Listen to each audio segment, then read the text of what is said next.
Hey everyone, it's the 12 Days of Misfits. Hey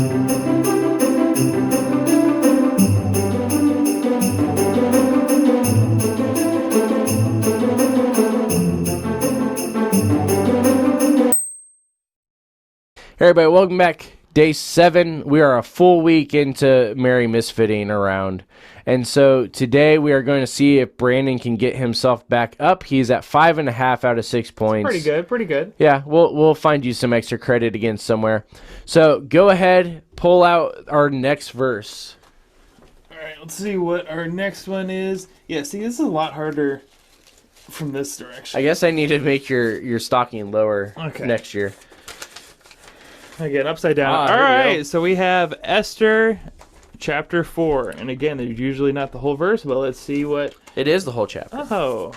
Because I think, if I remember right, we can't really talk this one without context. So 2 days in a row of full chapters. yes. All right, Esther chapter 4. All right, and this one actually is only 16 verses, or 17 verses, so it's about the same as yesterday. This one is a little bit easier, easier to understand me reading because it's just a story. There's not a bunch of theological terms in here. So context. Up to this point, most people know the story of Esther. Esther is a Jewish exile that is there in Persia. The king at the time was not happy with his current wife because she was putting her foot down, so she gets exiled or killed. We're not really 100% sure. And so now they've got to find a queen based off of Persian law, so they have a big, popularity contest. And so Esther ends up winning. Haman, the king's right-hand man, hates the Jews, which, if we really want to get fancy, we actually know why. It's due to an event that Saul failed at when he was king back in 1 Samuel. That's a whole nother thing. Maybe we'll do that later. But he doesn't like the Jews. Specifically, he does not like Mordecai, who just happens to be the uncle of Esther. And he's trying to get rid of them. He's got this big plan to have them all hung on the same day, all at once. Mordecai finds out about the plan and goes to Esther, who is now queen, to go to the king and to try to save the people, even though that potentially is going to get Esther killed as well. So that's where we're at. We're in chapter 4 now. When Mordecai learned all that had occurred, he tore his clothes and put on sackcloth and ashes, went into the middle of the city and cried loudly and bitterly. He only went as far as the king's gate, since the law prohibited anyone wearing sackcloth from entering the king's gate. There was great mourning among the Jewish people in every province where the king's command and edict came. They fasted, wept, and lamented, and many lay on sackcloth and ashes. I can say propitiation, but I can't say sackcloth and ashes. Verse 4. Esther's female servants and her eunuchs came and reported the news to her, and the queen was overcome with fear. She sent clothes for Mordecai to wear so he could take off his sackcloth, but he did not accept them. Esther summoned Hathashuk, one of the king's eunuchs, assigned to her, and dispatched him to Mordecai to learn that he was doing and why. So Hathashuk went out to Mordecai in the city square in front of the king's gate. Mordecai told him everything that had happened, as well as the exact amount of money Haman had promised to pay the royal treasury for the slaughter of the Jews.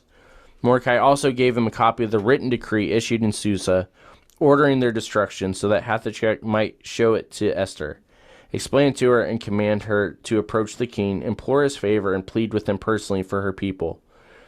So Hathashuk came and repeated Mordecai's response to Esther. Esther spoke to him and commanded him to tell Mordecai, all the royal officials and the people of the royal provinces know that the one law that applies to every man or woman who approaches the king in the inner courtyard who has not been summoned, the death penalty. Only if the king extends the gold scepter will that person live. I have not been summoned to appear before the king over the last month. Esther's response was reported back to Mordecai. Mordecai told the messenger to reply to Esther, don't think that you will escape the fate of all the Jews because you are in the king's palace. If you keep silent at this time, liberation and deliverance will come to the Jewish people from another place, but you and your father's house will be destroyed. Who knows, perhaps you have come to your royal position for such a time as this. Esther sent this reply to Mordecai, go and assemble all the Jews who can be found in Susa and fast for me. Do not eat or drink for 3 days or nights, and I will my female servants will also fast in the same manner. After that, I will go to the king, even if it is against the law, and if I perish, I perish." So Mordecai went and did everything Esther had ordered him. Now, I'm not gonna lie. This seems like the hardest one I've done so far. Yes, this may, I don't know. This one may be a little bit harder than Daniel, and this is why. Is that this is one that is a little bit more abstract, but not fully abstract. Okay. Now, when I say that, there are verses in here that you should be able to pull out that directly tie into the Christmas story. So have fun. Yeah. I just want to go back to saying hash. Yeah. That's a tough one. And I hate the fact that halfway through they do it like 4 times in a row, and then they finally just like, so the messenger. It's like, why couldn't we have done that after the first time we said his name?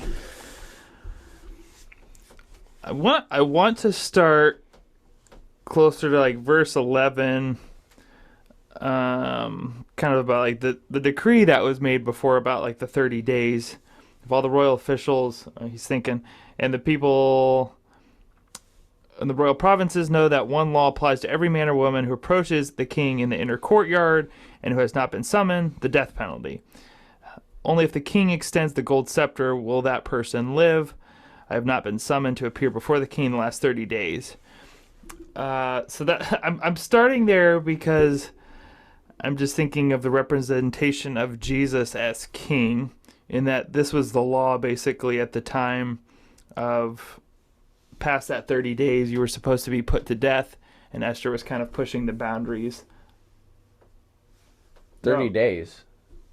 I'm not sure where the 30-day death thing comes in. Oh, maybe I'm thinking of another story. Yeah, that's a different story. Yes. You're on the right track though, so keep pushing. Okay. Keep pushing a little bit. So I guess with the king part, I'm pulling here for stretching for straws, is that Jesus is now king and kind of breaks that old way of the scepter, I guess, at least in this particular case. And yeah, he's the king on the throne. That is a very far stretch. Yeah, I don't even. You were started towards the right direction, and then it just kind of like I said, crashed. this one's been tough. So when we look know at where to go. So you started in the right spot. Anyone who approaches the king without being summoned, what happens? I need to go back and see. They're dead, right? Yes. That's the deal. If you approach the king unsummoned, you're dead unless the king extends grace and mercy to you, right? That's the death part I was mixing up in between there. Yeah, that's why I was a little confused with the 30 days and mixing up another story. Yeah. Yes. So this is the relationship between man and God at this point, because we read this in Genesis 3, right? You cannot approach the king on his throne unless he extends grace and mercy to you, and the only way he does that is through blood, right? Now, we have that understanding, that context that we're living in. So could that be that the only way to the Father is through Jesus? It's through a mediator, right? Yep. The in-between. Now, the Jewish people are about to face destruction. God's people are about to face destruction. Mordecai tells Esther, you have to be the one to go to the king. You have to be our mediator. And he even says, perhaps you have been put in this position for such a time as this. Esther knows this could end up very badly. And so she has to pray through it and everything, but eventually she decides to what? She says, I will go to the king, and if I perish, I perish. Mm-hmm. And we know from the rest of the story that the king extends the scepter. She doesn't die. She ends up saving the Jewish people, and Haman ends up dead instead. So what we see here is a representation of what, again, the whole purpose of why God is coming to us. We are not able to approach the king without a mediator. Christ is put into the position to be able to be our mediator for such a time as this. He comes at a specific time in history for a specific purpose so that the people of God can be saved from certain death. So it is a little more abstract, but the story is actually the same story all the way through. Yeah, I see it now that it's been explained, but yeah, I did not know, as you could tell, where to start on that one. So no, Well, you no actually points. start. No No, points. actually, you started in the right spot. The place you got confused was you had already named Jesus King as opposed to Jesus being Esther in this case. Yeah. But you were on the right track, so that wasn't too bad. Yeah, it just I don't- wasn't no even po- worth no half points, a point. no so points, yeah. we're still at 5.5. We're falling behind. We're gonna have to really work on some extra credit here to get you caught back up. But this has been day 7. Tomorrow is day 8, and we will see you then.